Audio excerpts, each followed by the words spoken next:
On January 29, 1921, lookouts aboard the steamer Lake Elon spotted a five-masted schooner hard aground on Diamond Shoals, the sandbar off Cape Hatteras, North Carolina. The vessel was the Carroll Deering, a commercial sailing ship launched in Maine less than 2 years before. Her sails were still set. Red distress signals had been rigged on her bow.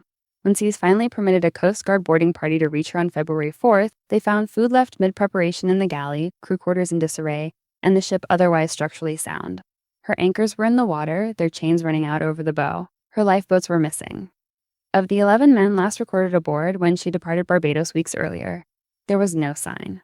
What had happened to them would occupy 6 federal departments and remain officially unanswered.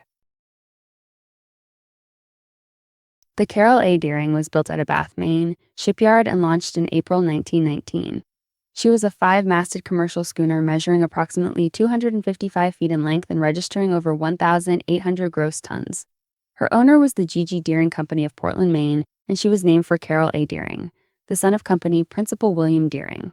She was designed for the Atlantic and Caribbean bulk cargo trade, carrying freight between American and South American ports. By the autumn of 1920, having completed at least one prior voyage without incident, she was engaged to carry a load of coal from Hampton Roads at Newport News, Virginia, south to Rio de Janeiro, Brazil.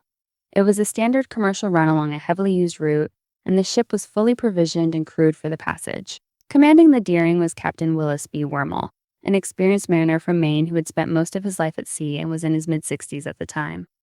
His first mate was Charles B. McClellan, considerably younger and, by the time the ship reached South America, visibly at odds with his captain.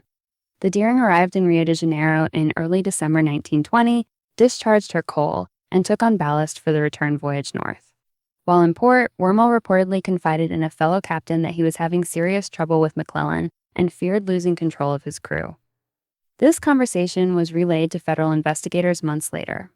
It forms one of the few documented accounts of conditions aboard the vessel during the voyage, and the first indication in the record that something was wrong on the Deering. On the return leg northward, the Deering put in at Bridgetown, Barbados, and Wormel went ashore. According to testimony gathered by investigators afterward, he again raised concerns about McClellan with the American consul there, reportedly saying that the first mate had threatened him during the Southern Passage and that he was uncertain whether he could maintain order on the ship. McClellan was seen ashore in Bridgetown as well, and witnesses reported that his conduct during the layover was erratic. The Deering departed Barbados on January 9, 1921, and turned north for home. She would not be officially sighted again for 2 weeks, and when she was, the circumstances would compound every question the voyage had already raised. Whatever had been wrong aboard the Deering in Barbados had not been resolved. On January 23, 1921, the Cape Lookout lightship, anchored at its permanent station off the North Carolina coast, received an unusual hail from the Carroll Deering as she passed. A man at the ship's rail, speaking through a megaphone, called out asking the lightship crew to relay a message that the Deering had lost both her anchors. The lightship's keeper recorded the encounter and noted something troubling.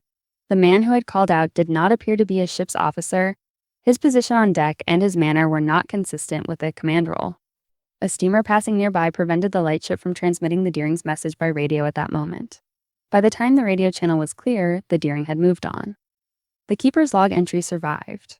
The message about lost anchors from a ship now heading north toward the shallows off Hatteras was never passed along. 6 days after the Cape Lookout encounter, the steamer Lake Elon spotted the Carroll Deering hard aground on Diamond Shoals and reported her position to the coast authorities. The Coast Guard cutter Manning was dispatched to investigate, but rough seas in the area prevented any approach to the vessel for several days. The Deering sat visible on the shoals, her red distress signals still in place, entirely inaccessible. It was not until February 4th, 1921, that conditions moderated enough for a boarding party from the Manning to row across and climb aboard. The report they filed that day became the primary document of the entire subsequent investigation. It recorded in detail what the boarding party found, what was present and what was absent, what could be explained and what could not. That report is archived in the National Archives in Washington today. The boarding party's report described a ship in an unusual condition. The galley showed evidence of recent food preparation that had been abandoned, suggesting the crew had been present when the ship grounded or shortly before. Crew quarters were in disorder, with personal belongings left behind. The ship's log and the navigational instruments that would have recorded the Deering's course and position during the final days of the voyage were missing. The steering mechanism had been disabled, a detail that investigating officers treated as deliberate rather than accidental. Both anchors had been deployed and their chains ran out over the bow, as though the crew had attempted to stop the ship in an emergency. The lifeboats were gone. No bodies were found anywhere aboard. The ship itself, apart from damage sustained in running aground, was structurally sound. Nothing the boarding party found explained why the Deering had been abandoned. The formal investigation that followed engaged 6 departments of the federal government, an unusual coordination reflecting both the scale of the mystery and the fact that the vessel had traveled through foreign waters. The State Department pursued inquiries through American consular offices in Brazil and Barbados. The Treasury Department, which then administered the Coast Guard, compiled boarding reports and station logs from the route. The Department of Commerce examined the commercial and navigational record of the voyage. Herbert Hoover assumed leadership of that department in March 1921 under the incoming Harding administration, and the investigation continued well into his tenure. The Justice Department reviewed the evidence for criminal acts. The Navy and the Labor Department contributed their own assessments. Investigators gathered testimony from harbor masters, consular officials, lighthouse keepers, and crew of other vessels. The resulting file ran to hundreds of pages and answered very few of the central questions. 3 main theories emerged from the investigation and have remained in the historical record ever since. The first was piracy.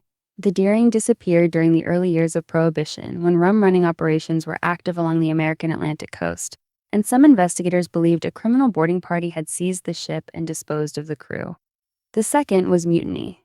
The documented friction between Captain Wormel and First Mate McClellan, the irregular conduct of a crewman at the Cape Lookout lightship, and the deliberate disabling of the steering gear were all consistent with an internal revolt. The third was a sudden and violent weather event, a waterspout or squall in the waters between Barbados and Cape Hatteras, capable of sweeping men overboard and leaving the ship to drift without human intervention. Each theory accounted for part of the evidence. None was consistent with all of it. One detail that drew the attention of federal investigators was the near-simultaneous disappearance of a second vessel in approximately the same waters. The SS Hewitt, an American steam tanker, had departed from Sabine, Texas, on January 20th, 1921, bound for Portland, Maine. She was never seen or heard from again. No wreckage was recovered and no distress signal was logged. The Hewitt's route would have taken her through roughly the same stretch of Atlantic waters where the Deering crew vanished, at roughly the same time in January. If both ships had encountered the same threat, whether criminal or meteorological, it suggested something operating across a wider area than a single vessel incident could explain. Investigators noted the potential connection, assessed it, and concluded they could not confirm it. The Hewitt was listed as lost at sea. She remains a separate and equally unresolved case.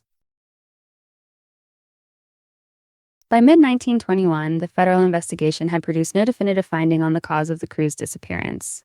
The Carroll A. Deering herself was condemned as uneconomical to repair and was destroyed by demolition charges in August 1921, eliminating what remained of the physical vessel as a source of evidence. The case was placed in archival storage without a formal resolution. In the decades that followed, maritime historians and journalists periodically returned to the investigation file, examining the same documents and reaching the same inconclusive result. The records held in the National Archives include the Coast Guard boarding report, the consular dispatches from Barbados and Brazil, and the depositions of witnesses from along the Deering's route. They have remained publicly accessible. They have not produced a resolution. Every reinvestigation has begun with the same file and arrived at the same place. What the Carroll A. Deering leaves behind is not a romantic unsolved puzzle, but a gap in the ordinary commercial record of a working ship on a standard Atlantic run. A new vessel, a routine cargo, a route traveled without incident by dozens of ships every season. Somewhere in the water between Barbados and Cape Hatteras in January 1921, 11 men left or were taken from a ship that arrived at Diamond Shoals still under some sail, with food set out in the galley and no bodies anywhere aboard. The ship's log that would have recorded the final days is gone. The lifeboats are gone. What the public record contains is everything the investigation could gather, from consular dispatches to lighthouse logs to a Coast Guard boarding report, and it amounts to everything except an answer. The record stops precisely where the story begins.